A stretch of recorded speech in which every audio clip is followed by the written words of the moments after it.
Salut à toi et bienvenue dans Boost, le podcast qui inspire, qui motive et qui propulse les entrepreneurs et même les salariés. Pour ce tout premier épisode de Boost, nous nous plongeons dans le monde fascinant de l'investissement et nous allons parler de l'investissement en bourse. Et pour cela, nous recevons un expert, quelqu'un qui a plusieurs années d'expérience dans l'investissement en bourse et qui a fait fortune dans ce secteur.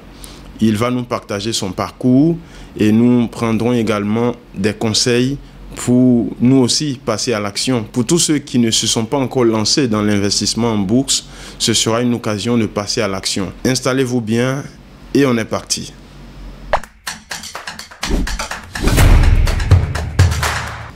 Bonjour Abdul Karim. Bonjour Théo. Nous sommes très ravis de t'accueillir sur notre podcast Boost et c'est un privilège pour nous de te recevoir pour ce premier épisode. C'est aussi un privilège d'avoir été invité par vous et je pense bien que ça pourra faire assez de bien à assez de personnes qui souhaitent vraiment en savoir un peu plus sur la bourse. Je suis également votre chaîne et vraiment je suis ravi de tout ce que vous faites également pour la communauté. Super, super. Est-ce que tu peux te présenter à toutes les personnes qui ne te connaissent pas et qui te découvrent pour la première fois? Je suis Ouattara Abdul Karim et je suis consultant en gestion de risque, en conformité, en finance d'entreprise. Par ailleurs, je suis président d'un club d'investissement dédié à la bourse, notamment la BRVM et également dans d'autres types comme ça de projets. Ok, super. En dehors de ça, je suis également formateur et voilà, et entrepreneur par ailleurs. D'accord. C'est un parcours très riche, hein? Bon, je peux dire que je fais mon parcours de chemin. Oui. C'est par la force des choses que je mets comme ça quelques cordes à mon arc. Okay. Mais je me dis que tant qu'on peut, on fait tout ce qu'on peut pour pouvoir vraiment être un peu épanoui dans sa ligne de vie. Il faut dire que le podcast Boost est un podcast qui se divise en deux parties. Dans la première partie, nous allons ensemble découvrir le parcours de l'invité. Voilà, et puis par la suite, on va ensuite plonger dans le sujet du jour. Bon, il faut dire que moi déjà, j'ai fait le collège au lycée, à Port-Boué, le collège Saint-Antoine-d'Exupéry. Après ça, j'ai été orienté au lycée classique d'Abidjan, où j'ai fait la série C. J'ai eu le bac là-bas également. Et après ça, j'ai eu le concours pour entrer à l'NCA, l'École nationale de stats et d'économie appliquée. Où là-bas, j'ai fait un parcours d'1 an. Et après ça, j'ai eu à faire des études pour aller au Sénégal, au CESAG, le Centre africain de gestion en études supérieures. Et là-bas, je me suis spécialisé en finance d'entreprise, comptabilité, gestion financière. Et c'est là-bas que j'ai eu les infos par rapport à la BRVM lors d'un cours. Et j'ai allié là à la fois la théorie et l'investissement de manière réelle au fait, pour pouvoir voir vraiment si ce qu'on nous enseignait de manière théorique avait vraiment tout son sens de manière réelle au fait. De manière pratique. Donc là, je l'ai fait de manière pratique et il faut dire que c'est avéré beaucoup payant et beaucoup formateur. Ok, super. Mais c'est un parcours très riche, hein? Je pense que je suis encore au début, hein? Oui, mais c'est déjà très intéressant pour les jeunes qui nous écoutent et tous qui sont encore au lycée. On peut partir en fait du lycée, faire une série scientifique. C'était un bac C que tu as fait? Un bac C. Et puis par la suite intégrer l'NCA, puis ensuite aller au Sénégal, au CESAC de Dakar. Au CESAC de Dakar. Voilà, donc nous saluons tous les Dakarois, tous nos abonnés qui sont au niveau du Sénégal. Et puis voilà, ensuite revenir en Côte d'Ivoire, être expert en risque et conformité. Mais est-ce que dans tout ça, est-ce que la finance, l'investissement en bourse, est-ce que c'était quelque chose qui te parlait? Quel a été l'élément déclencheur? Est-ce que tu as une anecdote autour de ton tout premier investissement en bourse? Bon, il faut dire qu'on était en licence 3. Ok. On faisait les cours de marché financier pour la première fois. Je ne savais pas c'était quoi. Je disais que voilà, on allait voir aujourd'hui qu'est-ce que le prof allait nous enseigner. C'était un prof même que j'aime bien, il s'appelle Monsieur Aboudou Ouattara. Nous saluons Monsieur Aboudou Ouattara au passage. Aboudou Ouattara, qui avait commencé ce cours-là, mais de manière pratique. C'est-à-dire, il avait dit pour cette année, il n'allait pas faire le cours comme de manière théorique. Il allait faire un cas pratique, de sorte à ce que celui qui avait le meilleur portefeuille en numéraire, en argent, allait avoir la plus bonne note. Et comme moi je suis déjà un compétiteur, j'ai vraiment apprécié ce challenge-là pour démarrage comme ça du cours. Donc l'idée c'était quoi? L'idée c'était de vous dire, on vous confie une somme et à la fin de l'année ou à la fin du cours, on veut savoir celui qui aura réussi à faire fructifier cette somme-là de manière exponentielle. Wow. Donc, ils nous donnaient chacun 10 millions de francs CFA. C'était de manière théorique. Virtuelle. Virtuelle. Okay. C'était de la théorie. On avait organisé le concours comme ça. J'aurais bien voulu que ce soit du cash. Non, c'est pas du cash. Ils nous donnaient ça de manière étudiant, virtuelle. On te donne 10 millions là. Au départ, c'est beaucoup de cash. C'est beaucoup. J'imagine. Donc, à la fin du cours, vous devez réussir à avoir la plus grande somme d'argent possible. Mais l'idée, c'était de mettre en pratique ce qu'il allait nous enseigner pendant ce cours-là. Et il faut dire qu'en ce moment, nous ne connaissons pas vraiment la BRVM. Donc, on nous enseignait également sur les marchés européens, notamment la bourse de de Paris et autres et tout, de sorte à ce qu'on puisse acheter soit des titres financiers, soit des actions, des obligations, de sorte à pouvoir faire en sorte que le portefeuille à date puisse avoir la plus grande somme, voilà, pour pouvoir vraiment avoir la plus bonne note. Donc on a dit ok. Donc au fur et à mesure que le cours avançait, nous-mêmes on développait des techniques et des stratégies de manière réelle qui permettaient même d'augmenter la valeur bien avant même que le cours se termine. Donc là j'ai commencé à aimer et on lui a demandé c'est vrai que tu nous avais pas donné l'argent de manière réelle, mais si nous on a une somme aujourd'hui qu'on veut investir dans ces trucs et gérer nous-mêmes notre propre argent, est-ce que c'est faisable? Il nous a dit oui, que c'est faisable, qu'il y a une bourse ici commune à l'ensemble des pays de la zone UEMOA qu'on appelle la BRVM. Vous pouvez aller vous renseigner et autres. Ils sont pas loin, ils ont des antennes également dans chaque pays. Vous pouvez vous renseigner, je vous envoie même le lien, tout et tout. Vous allez voir également comment ça se passe. Donc il nous a donné le lien et pendant même les cours également, il nous a donné un cas réel également sur la BRVM. De sorte à ce qu'on puisse vraiment s'imprégner, connaître un peu les acteurs, comment ça fonctionne et autres. Et on lui a dit, ok, après nous-mêmes on est parti vérifier de manière réelle comment ça allait se passer. Nous on s'est rapproché après des sociétés de bourse pour savoir comment il faut faire pour investir. En ce moment on ne gagnait pas beaucoup d'argent. Donc l'idée qu'on a eue au départ pour commencer de manière réelle, on s'est mis en groupe, d'où la création du club d'investissement. Le club a commencé entre amis. On voulait savoir comment ça fonctionnait vraiment, mais on nous avait dit que pour investir, il fallait une certaine somme. Mais je crois bien qu'à Dakar, la somme n'était pas vraiment contraignante. Il n'y avait pas vraiment de somme pour ouvrir un compte. Mais l'idée, comme on voulait mettre un paquet d'argent, déjà pour commencer, on s'est dit, bon, en tant élève, on n'a pas suffisamment d'argent. Lorsque notre bourse allait arriver, on allait mettre ensemble notre bourse et puis faire fructifier ça via la BRVM.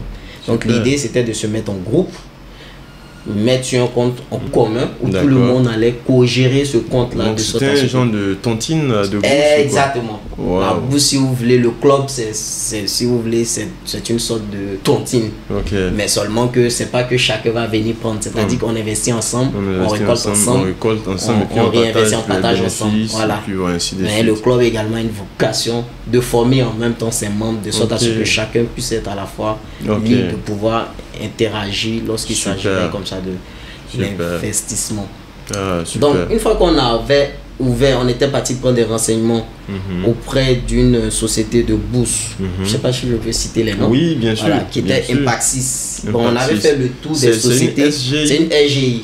Là, je vais revenir pour dire un peu comment on investit dans la zone UEMOA. Dans la zone UEMOA, pour investir en bourse, il faut forcément passer par des SGI. D'accord, on reviendra sur ce point tout à l'heure. Donc, on avait fait le tour des SGI pour savoir quelle était la SGI qui était la moins chère pour nous. Qui allait nous permettre de pouvoir investir de manière simple, sécurisée, sans toutefois perdre comme ça le peu d'épargne que nous avions mis également. Bien sûr. Donc on est parti se renseigner, ils nous ont dû envoyer des documents relatifs à nos identités. Ce qu'on a fait, on a renseigné et le compte était là.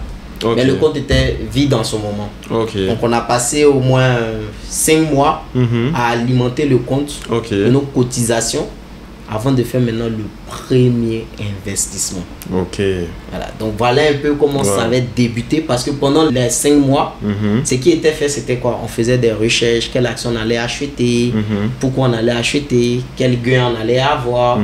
Voilà, donc c'est ces éléments-là sur lesquels on était en train de se renseigner. On partait toujours également chez le prof pour demander mais qu'est-ce qu'il en pensait de ci, ça, et que ce qu'il nous avait enseigné n'était pas aussi pareil que le marché de la zone Yoma. On avait vu que l'ensemble des produits financiers qu'on avait au niveau de la BRVM était limité. On avait seulement que 2 titres. On avait seulement que 2 types de produits, les actions, les obligations. Tandis que lorsqu'on était en train de faire les cours, on avait une panoplie de produits, plusieurs titres, des devises qu'on pouvait trader, des actions, des matières premières, même des métaux tels que l'or, le nickel et autres et tout. Mais lorsqu'on est venu sur la BFM, on lui a dit mais on pensait que c'était pareil parce que là-bas, nous, on était habitués au coût de l'or, au coût du pétrole et autres. Mais là, on n'a pas dit, mais commencez avec ça d'abord. On fait tout parce que là-bas aussi, ils ont leurs règles. Donc, c'est là que la passion pour la bourse a commencé. C'était à la fois lié entre la théorie et la version maintenant réelle qui consistait à voir véritablement si on pouvait dupliquer ça pour se faire au moins une épargne quelque part et un peu d'argent. C'est très intéressant. Comment est-ce en fait, moi ce que j'aime dans ton histoire, c'est que tu as appris la bourse à l'école. C'est ça. Et ensuite tu l'as pratiqué dans la vie réelle. C'est ça. Donc c'est vraiment ce qui est. Étant encore sur les D'autres avaient peur parce qu'ils se sont dit bon, ça c'est trop théorique, il y a des sociétés qui vont nous prendre pour pouvoir pratiquer. Moi je leur ai dit c'est important qu'on le fasse maintenant pour avoir vraiment une idée d'être vraiment pratique. Parce que si tant est qu'on peut avoir un gain avec ça, bien avant même de travailler, autant commencer. Voilà, ça coûte rien également, et en plus ça sera beaucoup plus formateur. Bravo en tout cas pour cette belle expérience que tu nous as partagée. Tout à l'heure tu as parlé de la BRVM, et en parlant de la BRVM, tu as parlé de SGI, qui veut dire Société de gestion et d'intermédiation. C'est ça. Est-ce que tu peux nous parler un peu de comment quelqu'un qui n'a jamais entendu parler de la bourse, quelqu'un qui ne sait pas ce que c'est, comment est-ce qu'il peut se lancer dans cette aventure fascinante? Avant de vous parler de la BRVM, je vais vous parler des nuances entre ce que certains appellent la bourse, le trading, et après peut-être la BRVM. Peut-être ça va beaucoup plus clarifier certaines choses, parce que dans l'imaginaire de tous, la bourse c'est quelque chose de dangereux, c'est quelque chose également qui est dédié aux riches, c'est quelque chose de virtuel, je ne vais pas dire non, il y a trop d'idées reçues, et il y a trop d'idées préconçues également sur la bourse. Il faut le dire que quand on parle de bourse, c'est vaste, c'est très très vaste. La bourse c'est un ensemble de marchés financiers. Si je peux m'exprimer ainsi, je vais essayer de faire ça vraiment terre à terre, de sorte à ce que beaucoup puissent commencer. Pour nos salariés, nos abonnés qui ne maîtrisent pas trop ces sujets-là. C'est ça. Quand on parle de la bourse, il faut parler de marché organisé. On fait la part des choses entre les marchés organisés et les marchés de gré à gré. Je vais dire quoi par là? La bourse, de manière triviale, c'est un marché comme tout autre, comme le marché qu'on voit ici à le marché de Cocody, le marché de tout. Seulement que, à défaut de vendre des biens et services tels qu'on achète des sacs, des bananes, des matières sur les marchés traditionnels que nous on rencontre, la bourse c'est pareil. Mais seulement que sur la bourse, on vend des titres financiers. Mais ces titres financiers-là sont de divers ordres. Il peut y avoir des actions. Quand on parle des actions, ce sont des titres de société. C'est-à-dire que vous pouvez être actionnaire dans des sociétés. on peut vous vendre comme ça des types de dettes. Ok. Les États, souvent, lorsqu'ils ont besoin de fonds pour pouvoir amorcer le développement, émettent des types de dettes, de sorte à ce que des gens viennent acheter. Je sais pas, d'autres personnes achètent la dette, c'est-à-dire, voilà, vous entendez des émissions de l'État, l'État a levé des fonds, bien des sociétés lèvent des fonds, tout et tout. Ouais. Il parle souvent de appel public à l'épargne, appel obligataire et tout. Quand vous entendez des appels obligataires, en réalité, ce sont des types de dettes. Okay. Ou on va vous dire des types de créances. Ça dépend de où chacun est au fait. Si je suis celui qui lève la dette, ça sera un type de dette. Mais si c'est moi je prête, ça sera un type comme ça de créance. Donc c'est ce qui se passe lorsque on est en face comme ça de ce type comme ça de produits. Mais toujours sur la bourse, vous avez également, on peut vendre également des matières premières. Comme de toute façon on le vend à Jamé et autres. Ça je comprends pas trop comment ça marche quand on parle de matières premières. Parce que ici nous on est habitué à la bourse où on parle de action, obligation. Bon, maintenant comment moi je peux investir en bourse en achetant des matières premières? Est-ce qu'on va envoyer les matières premières là? Je vais vous expliquer tout ça. C'est pourquoi je dis il faut faire la part des choses. Parce que la bourse c'est vaste. La bourse, si vous voulez, c'est le grand nom. La bourse, son synonyme, c'est les marchés financiers. Dans les marchés financiers, il y a des compartiments. Si vous voulez, il y a des types de marchés. Il y a des types de marchés. Et à l'intérieur de ces types de marchés-là, vous pouvez maintenant avoir certains types de produits dédiés. Voilà. Donc, mais nous, dans notre cas ici, qui sera la BFM, on aura un marché vraiment très, très limité. Bien sûr. Qui prend actuellement des produits tels que les actions et les obligations. Et des types de créances tels que les bons du trésor et autres et tout. Mais comparé aux autres types de marchés financiers tels que les marchés internationaux, là-bas on a une multitude de marchés.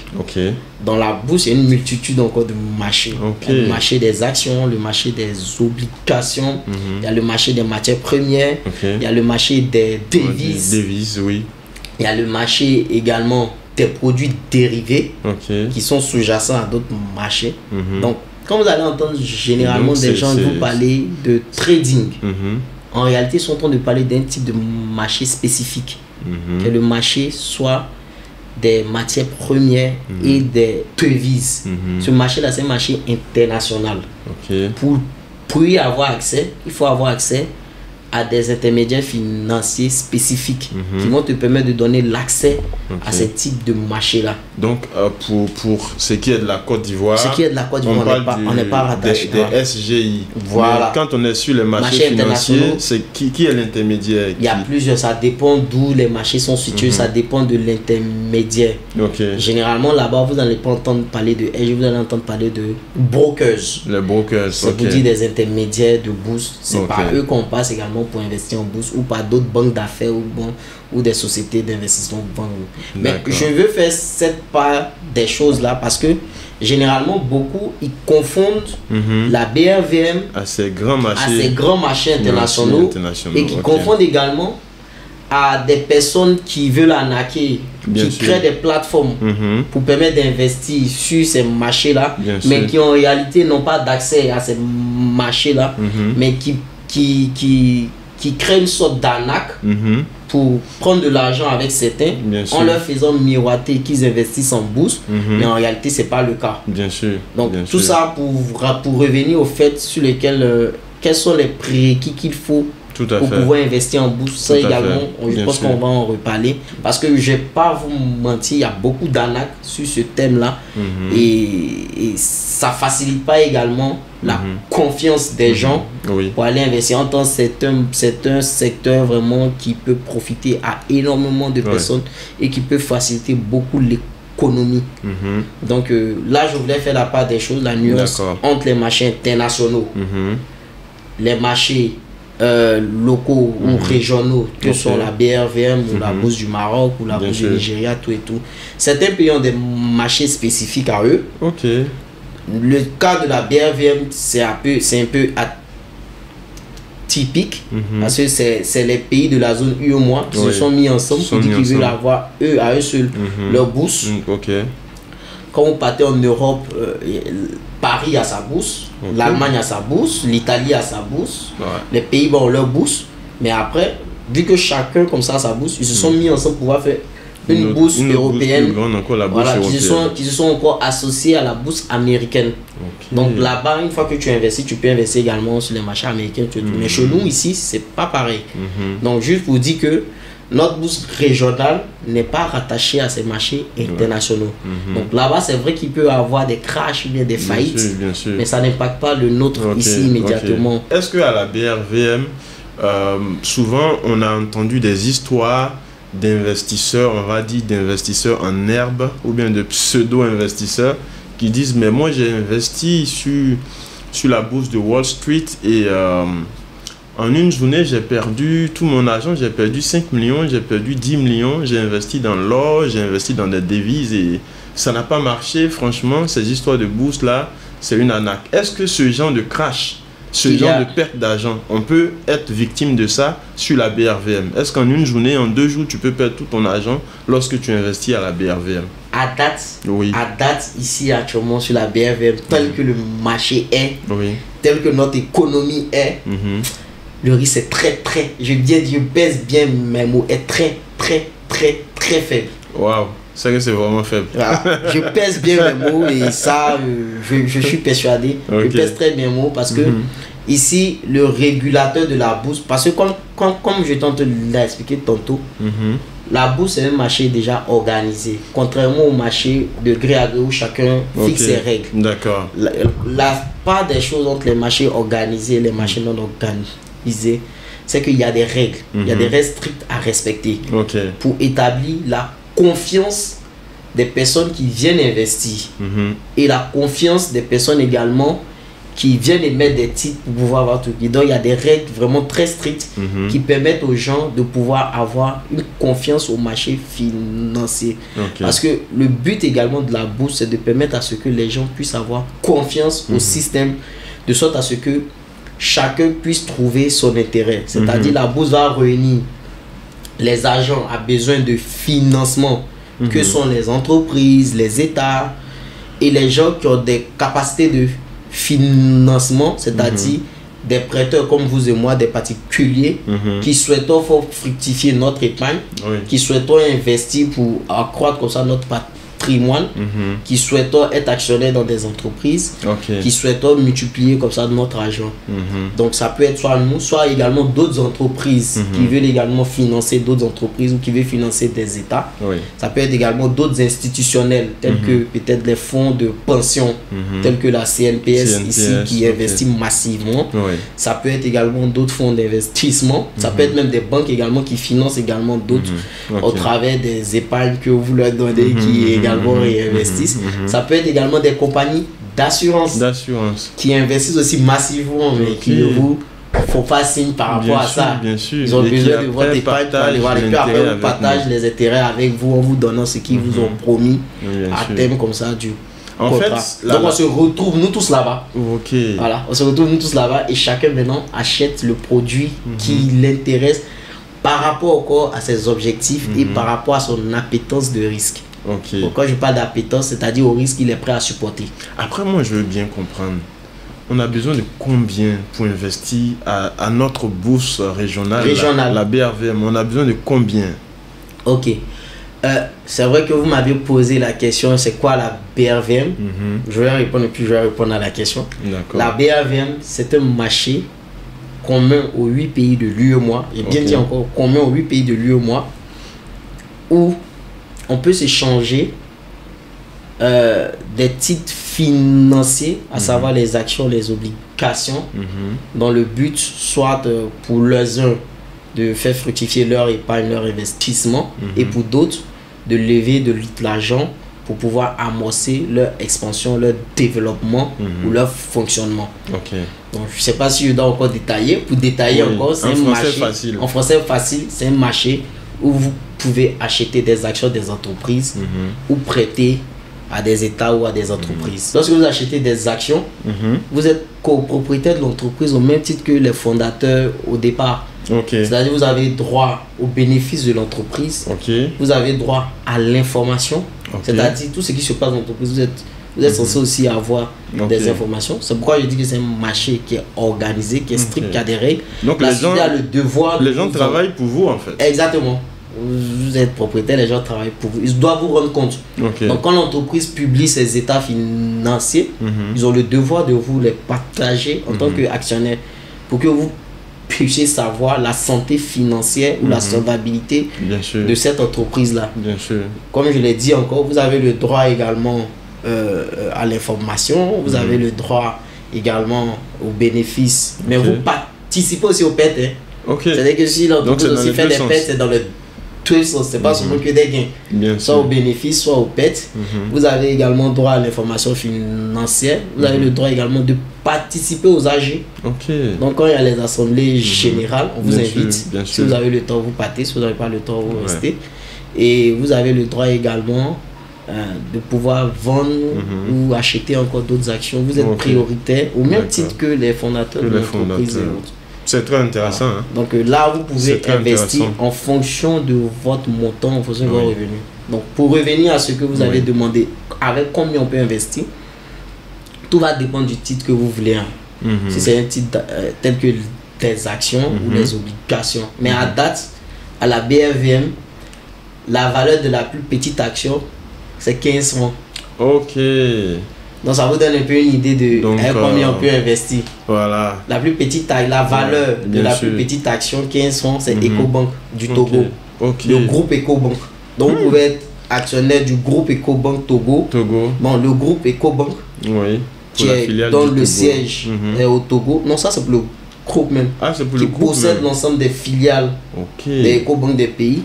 Eux, sur la BRVM, ils ont décidé de mettre le titre également sur la BFM. Et là-bas, la valeur de leurs actions commence à partir de 15 francs. Mais si vous commencez à vous mettez, je dis n'importe quoi, 15 000 francs, vous serez l'un des plus petits actionnaires. Parce qu'il y a des gens qui ont mis des milliards. Ils ont mis des milliards, c'est clair. Lorsque vous êtes actionnaire, vous devez savoir également votre poids parmi tous les actionnaires. Lorsqu'on a investi en bourse et que nous sommes à la fin d'un exercice financier, comment est-ce que les bénéfices sont partagés entre les actionnaires?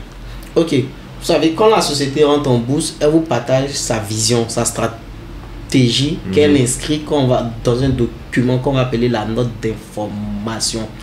Dedans, elle explique son organigramme, sa vision, où elle veut aller, comment elle va venir, ses projections financières. Elle vous projette comme ça, elle vous donne également ses projections, elle vous donne également sa stratégie, tout et tout ça, c'est quand elle commence à entrer. Une fois qu'elle est à l'intérieur, à chaque assemblée générale, elle publie sa stratégie de ce qu'elle va faire au cours de l'année. Elle vous dit également quels sont les nouveaux objectifs que les directions générales vont appliquer également pour pouvoir mener à bien la plan. Mais une société est faite pour croître. Elle est faite pour croître, elle est faite pour gagner du profit. Et quand ce profit est gagné, c'est redistribué auprès des parties prenantes. Quand on dit auprès des parties prenantes, c'est-à-dire si elle a pris des prêts, il faut qu'elle rembourse. Le reste, ça revient aux actionnaires. Et comment c'est partagé? Comme je vous l'ai dit, on finit de donner aux parties prenantes, c'est-à-dire l'État va prendre son impôt, les fournisseurs vont prendre également leur paiement, les prêteurs ils vont prendre également leurs intérêts. Une fois que tout ça c'est fini, le bénéfice net, c'est ce bénéfice-là que les actionnaires vont se partager. C'est pourquoi je dis que c'est important d'avoir cette information. Puisque quand tu es actionnaire, tu as droit à l'information. On vous partage les états financiers de l'entreprise. Dedans, c'est donner le bilan de l'entreprise, qu'est-ce qu'elle vaut en termes de patrimoine et autres. Ça vous donne le compte de résultat. C'est le compte de résultat qui vous dit la performance de l'entreprise par rapport à l'année passée, comment elle a pu dégager comme ça du bénéfice. Et c'est ce bénéfice-là qu'elle va maintenant affecter à la distribution. Et comme je vous l'ai dit, lorsqu'elle rentre en bourse, elle vous a dit ses règles. Généralement, les entreprises dans la note d'information vous donnent leur politique de distribution. Quand on parle de politique de distribution, c'est de dire moi, comment je gagne des bénéfices, voilà comment je partage. Je partage peut-être la moitié, ou je partage peut-être tout, ou je partage peut-être 100%. Mais c'est pas figé. C'est-à-dire à chaque assemblée générale, c'est les actionnaires encore qui reviennent voter pour dire cette année-là, au vu des bénéfices qu'on a eu à faire, nous on estime qu'il y a suffisamment à se partager. On souhaiterait que vous partagez tel nombre. Mais je vous mens pas, c'est le plus gros actionnaire qui décide. Et voilà, donc les petits gars qui 200 000, 500 000, les minoritaires comme nous autres là, on subit. Voilà. Donc tout ça, ça va rentrer après dans ta stratégie pour pouvoir investir en bourse. Quelle action choisir? Parce que si tu sais que tu es dans une société qui aujourd'hui dit qu'eux vont réinvestir, sachant que toi tu as besoin de l'argent, tu vois que ce genre de société là, si ça ne rentre pas dans tes objectifs, tu ne les choisis pas. Bien sûr. Mais si tu es dans une optique où tu as besoin que la société te partage ses bénéfices chaque année, tu vas choisir ce type d'entreprise là. Mais globalement, comme je vous l'ai dit, avant d'investir, il faut se former, s'informer. Bien sûr. Voilà. Donc en s'informant, tu sais que ce type d'entreprise là partage chaque année, mais voilà la politique de distribution de cette entreprise là. Cette entreprise là, elle partage pas. Chaque année, quand elle gagne son argent, elle réinvestit pour se développer. Mais cette entreprise là, quand elle gagne, elle partage au moins la moitié. Mais celle-là, même quand elle gagne, elle partage tout même. Tout même, ouais. Donc, en fonction de ça, tu choisis l'entreprise qui te sert. Donc, si tu es dans une entreprise qui partage au moins la moitié ou qui partage peut-être tous ses bénéfices, lorsqu'elle va générer, tu es sûr qu'elle va partager tout. Donc, ce qu'elle fait, c'est quoi? Elle te dit, voilà, cette année, j'ai gagné telle somme. Et vous êtes peut-être 2 millions à avoir investi chez moi. Donc, on divise également cette somme-là par le million. Vous allez avoir, par exemple, comme ça, le bénéfice par action. Et c'est pas si vous voyez, bénéfice par action. Elle a dit, j'ai tel nombre d'actions qui valent tel prix aujourd'hui. J'ai gagné tel bénéfice et je décide de partager peut-être tout. Si je décide de partager tout, vous avez le bénéfice net par action. Le dividende, c'est ce qui est partagé, qui peut ne pas être pareil que le bénéfice. Est-ce que vous voyez? D'accord. 7. Je peux gagner un bénéfice de, je dis n'importe quoi, 20 millions, mais je décide de partager 15. C'est 15 qui est le dividende. Le dividende, c'est la part du bénéfice qui est distribuée aux investisseurs. Parce que généralement, quand les entreprises vont gagner leurs bénéfices, elles vont pour répartir généralement, c'est pas elles toutes, généralement elles vont mettre un peu en réserve au cas où il y a des chocs pour amortir, ou bien pour financer d'autres types de programmes d'investissement, ou bien pouvoir faire face à des coups durs. Elles vont mettre une partie également peut-être en réserve facultative. On dit que demain on sait jamais, si les actionnaires sont un peu fâchés, on peut prendre ça pour leur donner, puis le reste on va donner ça aux actionnaires. Mais ça, c'est encore avec le consentement des actionnaires à l'Assemblée générale. C'est-à-dire qu'elle a sa politique, mais c'est pas immuable au fait. On peut le modifier. Parce que c'est les actionnaires à la fin qui sont souverains. Mais il y a quelque chose que tu as dit qui, quand même, m'étonne. Parce que tu disais tout à l'heure que tous les investisseurs, quel que soit ton poids d'investisseur, tu as droit à prendre part à l'Assemblée générale. Mais tu disais, je ne sais pas si c'était pour plaisanter, mais tu disais que tous les actionnaires ne prennent pas part au vote. Non, pas qu'ils ne prennent pas part au vote. Ils n'ont pas les mêmes poids. Ils n'ont pas les mêmes poids de Dans vote. les caractéristiques des actions que j'ai dit tout à l'heure, c'est vrai, j'ai omis de parler du droit de vote. Tu as droit à l'information, tu as droit aux bénéfices ou aux pertes. Tu as droit également à participer à l'Assemblée générale. Mais tu participes à l'Assemblée générale parce que tu as un droit de vote. Ce droit de vote là, il est relatif par exemple comme ça à ton action. D'accord. Je sais pas, si tu as peu d'action, tu as peu de droit de vote. Ah ouais, ok. C'est comme ça en fait. L'argent c'est le pouvoir. L'argent c'est le pouvoir. Donc plus tu en as, plus ce que tu vas dire, parce qu'on estime que c'est toi qui prends beaucoup plus de risques. C'est parce que tu prends beaucoup plus de risques que tu veux driver la société en fonction des risques que tu as pris en investissant dans cette société. Donc, c'est comme nous ici, on ne peut pas investir dans cette entreprise. Moi, j'ai mis le plus d'argent et vous voulez que j'aille dans votre sens, sachant très bien que ça ne va pas dans mes intérêts. Bien sûr. En tant que j'ai mis le plus d'argent que vous. Si aujourd'hui la société se crache, c'est moi j'ai plus à perdre par rapport à vous. Bien sûr. Dans ce cas, quand il y a des décisions assez tendues, assez stratégiques, c'est l'actionnaire majoritaire qui l'emporte. Ou les actionnaires. Parce que souvent, nous tous, on n'est pas majoritaire, mais c'est la tendance qui l'emporte au fait. C'est-à-dire si moi j'ai peut-être 30, lui il a peut-être 20, un autre a peut-être 5. Si on s'est associé pour être d'accord qu'on investit dans cette usine et que les autres disent ils veulent pas, on a dépassé 50%, on va investir dans cette usine. Oui, bien sûr. Quitte à ce qu'eux, après, fassent des recours, trouvent. Mais tout ça, c'est important parce que moi, j'aime bien ça parce que la bourse éduque. Ça éduque aux gens comment on gère une société. Oui. Ça éduque aux gens comment fonctionne une société. Bien sûr. Ça éduque les gens sur comment fonctionne l'économie même. Ça éduque les gens sur les principes de gouvernance. Oui. Comment on gère, comment on administre des affaires. Bien sûr. Pour ne pas qu'il y ait des palabres et comment Tout on à fait. transmet après le patrimoine, mais comment on règle des situations d'affaires aussi complexes, mais qui passent de manière crème, pour permettre également aux uns aux autres de pouvoir vraiment entrer dans leurs fonds, entrer dans leurs intérêts. Ouais. Donc, Bien sûr. si moi j'ai investi 100 000, il y a un autre investisseur peut-être à Lagos qui a investi 1 million de dollars. Mais lui, quand lui vote, ça compte beaucoup plus que quand moi Ça je compte vote. beaucoup plus, bien Parce sûr. que quand on vote, on ne regarde pas qui a voté. On regarde les actions, ceux qui ont beaucoup d'actions qui ont Bien voté. sûr, Au qui fait. ont voté, oui. Parce que quand vous mettez votre argent, la répartition de l'actionnariat change. On peut dire, toi, tu as 41, moi j'ai peut-être comme ça 3, l'autre là peut-être 20%, un autre peut-être à peut-être 13. Donc comment je vote, c'est en fonction de mes 3%. Bien sûr. Mais quand lui il vote, c'est par rapport à ses C'est en fonction 13, mais à de ses ses 13. 41. Donc quand on fait une assemblée générale et qu'on demande, vous voulez qu'on partage combien? Que celui qui a 41 et celui qui a 13, on dit qu'on veut qu'on partage tout. Mais on va partager tout parce que les deux dépassent en même temps 50. Bien sûr, bien